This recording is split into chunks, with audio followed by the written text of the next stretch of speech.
Hello friends, ओम नमः शिवाय. Welcome back to my channel. तर आज मी आले आहे माझ्या मावशीच्या घरी बिकॉज बेबी शॉवरचं फंक्शन आहे आणि त्यासाठीच इकडे खूप सारी प्रिपरेशन चालू आहे.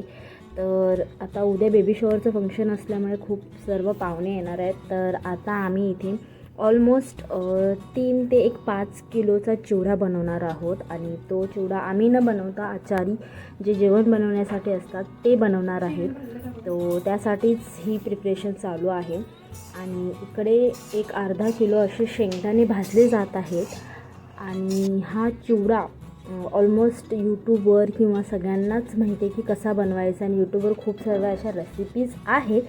बट याचा एक मेन रिझन आहे की मी बेबी शॉवरच्या फंक्शनसाठी आले आहे आणि दुसरा म्हणजे हे आम्ही न करता आचारी हा चिवडा बनवणार आहेत. सो त्यासाठी हा व्लॉग मी तुमच्यासोबत शेअर करत आहे. तर आपल्याला जे चिवडा आहे तो ऑलमोस्ट आपल्याला 2 ते 4 किलो हवा आहे. तो पहिल्यांदा आपण चाळून घ्यायचे बिकॉज त्याचे छोटे छोटे पार्टिकल्स असतात ते निघून गेले पाहिजेत.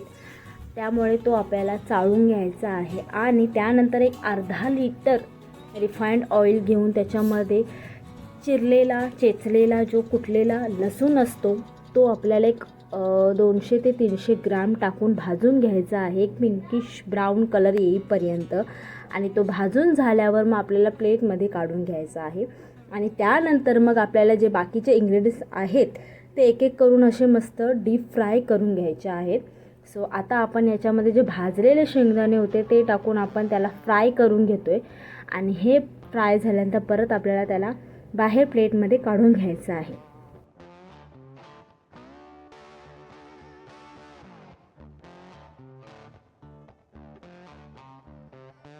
आता आपले शेंगदाणेही भाजून झालेले आहेत, त्यांना आपल्याला बाहेर काढून घ्यायचं आहे. त्यानंतर मग आपल्याला याच तेलामध्ये ॲड करायचं आहे कढीपत्ता आणि जो ड्राय कोकोनट असतो चिरलेला बारीक बारीक काप ते टाकून घ्यायचे आहेत आणि मस्त एक फ्राय करून घ्यायचं आहे. त्याच्यानंतर मग त्यामध्ये आपल्याला ॲड करायची आहे चणा डाळ.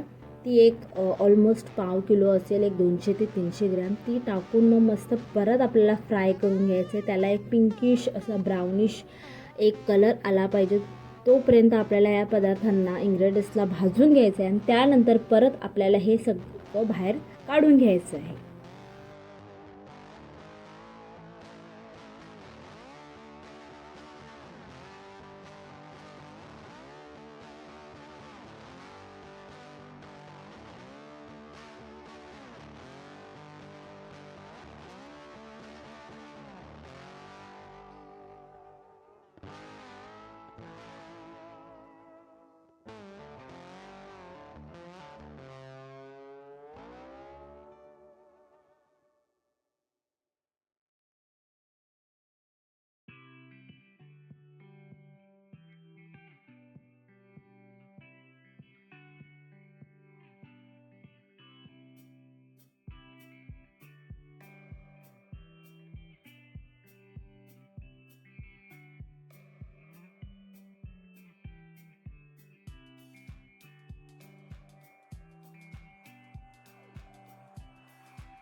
आता हे आपल्याला बाहेर काढून घ्यायचं आहे. आणि त्यानंतर मग याच तेलामध्ये आपल्याला ॲड करायचं आहे मस्टर्ड सीड्स, मोहरी आणि सॉल्ट चवीनुसार, लाल तिखट म्हणजेच रेड चिली पावडर ती एक ऑलमोस्ट 4 ते 5 स्पून जाईल. बट तुम्हाला जर जास्त तिखट हवे असेल तर तुम्ही जास्तही टाकू शकता, कमी हवं असेल तर थोडं कमी करू शकता. थोडीशी हळद, 1-2 चमचे. आणि जो चिवडा मसाला आपल्याला मार्केटमध्ये भेटतो कोणत्याही कंपनीचा तुम्ही वापरू शकता तो टाकून घ्यायचा. ऑलमोस्ट 2 पॅकेट्स जे आहेत ते त्याच्यामध्ये टाकून घ्यायचे. आणि परत आपल्याला ही फोडणी मस्त एक फोम येईपर्यंत मिक्स करून घ्यायची आहे, जसं की यामध्ये मी तुम्हाला या व्लॉगमध्ये दाखवत आहे. आणि ही जी आपली फोडणी आहे ती बनून रेडी होते. एकदा त्याला फेस आला, एक फोम तयार झाला की आपल्याला त्याला मिक्स करून घ्यायचं आणि गॅस बंद करून घ्यायचा आहे. आणि त्यानंतर मग जो आपले चिवडा आहे जो आपण चाळून ठेवलेला आहे त्याच्यामध्ये हे सगळे पदार्थ टाकायचे जे भाजून घेतलेले आहेत आपल्याला. आणि त्यानंतर शेवटला आपण याच्यामध्ये ॲड करणार आहोत जी फोडणी आपण तयार केली होती ती फोडणी ॲड करून आपल्याला त्याला मस्त असं मिक्स करून घ्यायचं आहे. सेम जसं मी ह्यात दाखवत आहे सेम त्याच पद्धतीमध्ये आपल्याला करायचं आहे.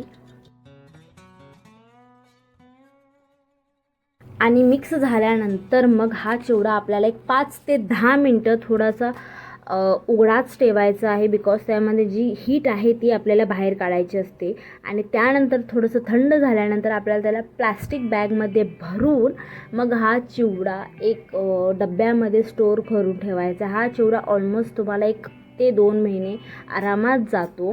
आणि ही रेसिपी सगळ्यांनीच तुम्हाला ऑलरेडी शेअर केली असेल, तुम्ही पाहिली असेल, पण ही थोडीशी माझ्याकडून वेगळी होती. सो मी तुम्हाला ही रेसिपी तुम्हाला शेअर केली आहे. तुम्हाला ही रेसिपी कशी वाटली आणि तुम्हाला अजून काय सुचवायचं असेल तर हे नक्कीच मला कमेंट करून सांगा.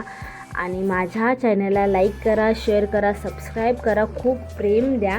आणि मी तुम्हाला भेटेन नेक्स्ट व्लॉगमध्ये. तोपर्यंत बाय. आणि माझे यापुढचे जे व्लॉग्स येतील हे तुम्ही नक्कीच पहा.